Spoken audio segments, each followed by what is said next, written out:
Being a police officer is a noble profession. The most valuable resource the police department has is its people. Safe driving is important to our mission. If we can't get there safely, we can't help the public.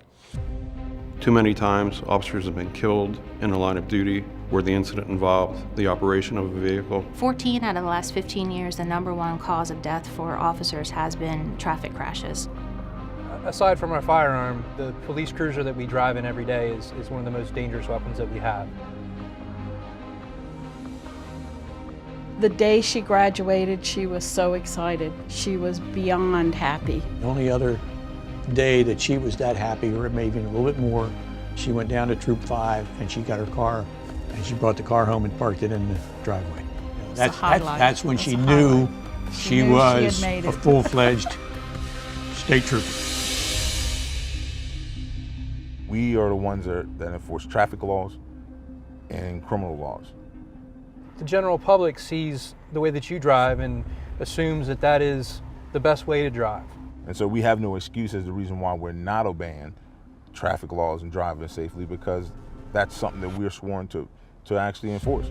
It's puzzling to me why officers aren't buckling up. About 42% of those officers that are killed in a motor vehicle crash were not wearing their seatbelt, and of those, 34% were actually ejected from the vehicle. Some of the excuses that I hear is that, they're not going that far, they're not going that fast. It may slow them down from getting out of the vehicle quickly if they need to. The two biggest factors that actually impact severity the most in our patients would certainly be lack of seatbelt wearing, and then certainly the speed of which the collision takes place. It's very easy to prevent lifelong disability, spinal cord injuries, paralysis, and even death with the simple application of a seatbelt. She was just on top of the world the last time that we saw her. And I guess the last time we talked to her was probably a day or two before her accident. We got a call from her older sister, and her older sister, Candace, said, "Sandy has been in an accident." And when we got to the hospital, there was several officers there. I heard somebody say she didn't make it. Joe started crying, and I'm assuming that she didn't make it to the hospital yet. Not even in the deepest thought did we think she didn't make it. Distracted driving has gotten worse over the years because troopers now are equipped with a lot more equipment inside the vehicles. So you have a lot of different alerts going off in the car. You have your laptop making sounds. Our MDT system, our radar system, our mobile vision system. If you're taking your eyes off the road for more than 2 to 3 seconds, it's dangerous. Some of the things that you can do to prevent distracted driving while you're in the car is closing the top of your laptop down before responding to a call, making sure that all your equipment's in the same place so you know where everything's at, you're not looking for it. If you do have to use your phone, either only doing that when you're stopped or with a hands-free device. When responding to a complaint, the #1 priority is to put all the distractions aside and drive. I remember being part of the executive staff that actually welcomed Sandy Wagner to the Delaware State Police.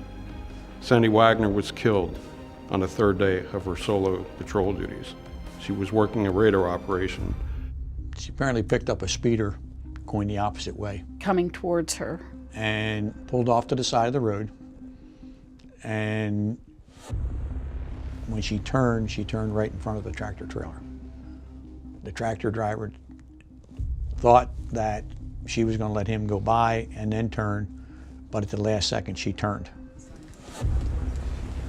One of the hardest parts of my job, and anyone in the trauma community, is having to talk to a family member after someone dies, in particular in a motor vehicle accident. And it's even more heartbreaking if it was something that was preventable. Within the state of Delaware, within the law enforcement community, we've responded to too many funerals involving deaths of officers killed in the line of duty. The last thing we need is one more. We want all of our officers at the end of their shift to arrive home to their families. The #1 priority when responding to a call is to get there safely. You don't do any good if you don't get there. Once an officer receives a call, that officer then has to decide on how to respond. You know, you have a vehicle here that weighs over 4,000 pounds with all the equipment in it. And so it's almost like a missile, and actually a guided missile going down the road. Being involved in a crash makes you more of a liability than an asset, because you can't help if you don't get there. Taking simple steps such as buckling up and reducing their speeds when appropriate and limiting distractions in the vehicle are important to ensuring they make it home to their family at night. Officer safety is paramount in law enforcement. If you can't protect yourself, you have a difficult time protecting others. Do all those little things so that you can go home that night, you know, to your wife and your kids.